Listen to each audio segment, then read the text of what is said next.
నిన్నటి వరకు స్థిరాస్తి అంటే రిజిస్ట్రేషన్ చేయబడిన మందపాటి నాన్ జ్యుడిషియల్ స్టాంప్ పేపర్ల రూపంలో మీ బీరువాలో భద్రంగా ఉండేది. కానీ ఆంధ్రప్రదేశ్ లో ఇకపై మీ ఆస్తులు అలా ఉండవు. కేవలం ఈ స్టాంప్ అంటే ఒక జిరాక్స్ కాపీ లాంటి కాగిత రూపంలో ఉంటాయి. మందంగా ఉండే స్టాంప్ పేపర్ స్థానంలో కాస్త పలుచగా ఉండే ఈ స్టాంప్ పేపర్ వస్తోంది. దీంతో నష్టం ఏంటంటారా? ఇప్పటిలా సబ్ రిజిస్ట్రార్ ఆఫీసులో డాక్యుమెంటేషన్ ను రిజిస్టర్ చేయించుకోవటం లేదా పెద్దల సమక్షంలో రాసుకొని ఇరుపక్షాలు సంతకాలు చేసుకోవడం అనేవి ఉండవు. ఎవరికి వారు ఆన్లైన్ లో ఆస్తుల వివరాలు నమోదు చేస్తే దాన్ని సబ్ రిజిస్ట్రార్ పరిశీలించి రిజిస్ట్రేషన్ పూర్తి చేస్తాడు. దాన్ని ప్రింట్ తీసుకుని పెట్టుకోవాలి. ఇక అదే ఆస్తి పత్రం. ఆ పేపర్ ముక్క తప్పితే ఆ ఆస్తి మీది అని చెప్పే ఆధారాలు ఏవి మీ దగ్గర ఉండవు. సాక్షులు ఉండరు, సంతకాలు ఉండవు. కేవలం వేలిముద్రలే.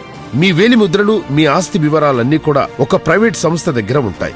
మొత్తం ఒప్పందానికి సంబంధించిన మిగతా సమాచారమంతా తెల్ల కాగితాలపై రాసుకోవాల్సి ఉంటుంది. ఈ తెల్ల కాగితాలు ఎవరైనా మార్చేసుకోవచ్చు. అప్పుడు మన ఆస్తి సంగతేంటి? ఇంకో సీక్రెట్ ఏంటంటే క్రిటికల్ రివర్ అనే కంపెనీ వద్ద మన ఆస్తుల వివరాలుంటాయంట. ఆ కంపెనీ ఎవరిదో తెలుసా? జగన్ బినామీ అంజిరెడ్డిది. ఇప్పుడు క్లారిటీ వచ్చిందా? జగన్ మళ్లీ అధికారంలోకి వస్తే మీ ఆస్తి ఎవరి చేతుల్లోకైనా వెళ్ళొచ్చు. మీకు అర్థమవుతుందా?